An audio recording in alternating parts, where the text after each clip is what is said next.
Petrol, diesel અને ગેસના ભાવ વધતા લોકોની પહેલી પસંદ ઈ વાહનો બની રહ્યા છે। તેવામાં જો તમે પણ ઈ બાઇક કે સ્કૂટર લેવાનું વિચારી રહ્યા હોય તો આ રિપોર્ટ ખાસ જોજો, કારણ કે ઓલા કંપનીનું સ્કૂટર જો ભૂલથી પણ લઈ લીધું તો પછતાવાનો વારો આવશે। આવું અમે નથી કહેતા, પરંતુ સ્કૂટર લઈને પછતાતા લોકો કહી રહ્યા છે।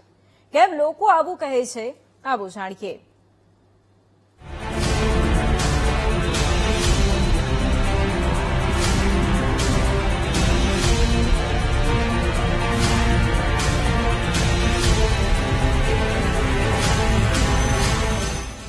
શું તમે ઇલેક્ટ્રિક સ્કૂટર લેવાનું વિચારી રહ્યા છો?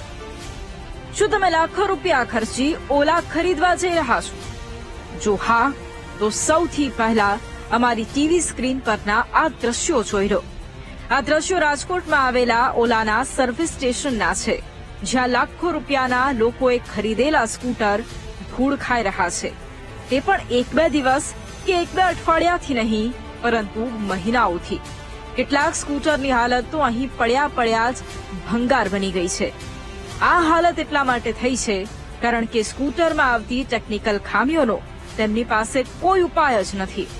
પૂરતા સ્પેર પાર્ટ નથી, કંપનીમાંથી મહિનાઓ સુધી સ્પેર પાર્ટ જ નથી આવી રહ્યા। જ્યારે વીટીવી ન્યૂઝની ટીમ સર્વિસ સ્ટેશને પહોંચી તો મેનેજરથી લઈને તમામ કર્મચારીઓ સેન્ટર છોડીને નાસી ગયા।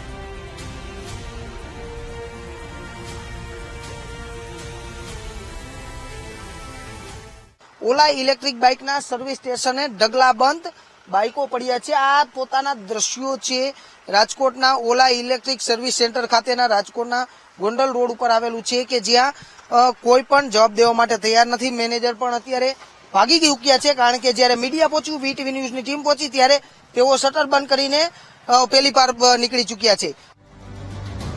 સર્વિસ સ્ટેશન છોડીને સ્ટાફ તો નાસી ગયો, પરંતુ અમારી ટીમને એક ગ્રાહક મળી ગયા જે 1 વર્ષથી ધક્કા ખાઈ રહ્યા છે।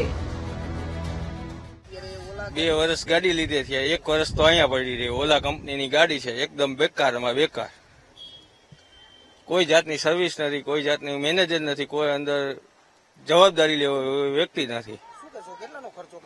1,20,000 એમને પડી છે, કોઈ જાતનો જવાબ નહીં। 15 દી 15 દી અહીંયા આવવાનું, 1 મહિનો ગાડી પડી રહી, 15 દી હાલે, 1 મહિનો ગાડી પડી રહી। આવો બેકાર સર્વિસ છે, કોઈ લેવી નહીં। હાઈ, સોશિયલ મીડિયામાં લોભામણી જાહેરાતો જોઈને લલચાઈ ન જતા। 2 લાખનું સ્કૂટર ખરીદતા પહેલા ઓલાની કડવી વાસ્તવિકતા જોઈ લેજો। આ એક જગ્યાની સ્થિતિ નથી, સમગ્ર ગુજરાત અને દેશમાં ઓલાના સર્વિસ સેન્ટરો પર આવી જ સ્થિતિ છે। ઓલાના માલિક સામે ગ્રાહક આયોગે ધરપકડનું વોરંટ પણ જારી કર્યું હતું, પરંતુ બોમ્બે હાઈકોર્ટે તેને રદ કરી દીધું હતું। હવે આ સ્કૂટર ખરીદવું કે નહીં તે તમારા પર છે, બાકી જેણે ખરીદ્યું છે તે પછતાઈ રહ્યા છે।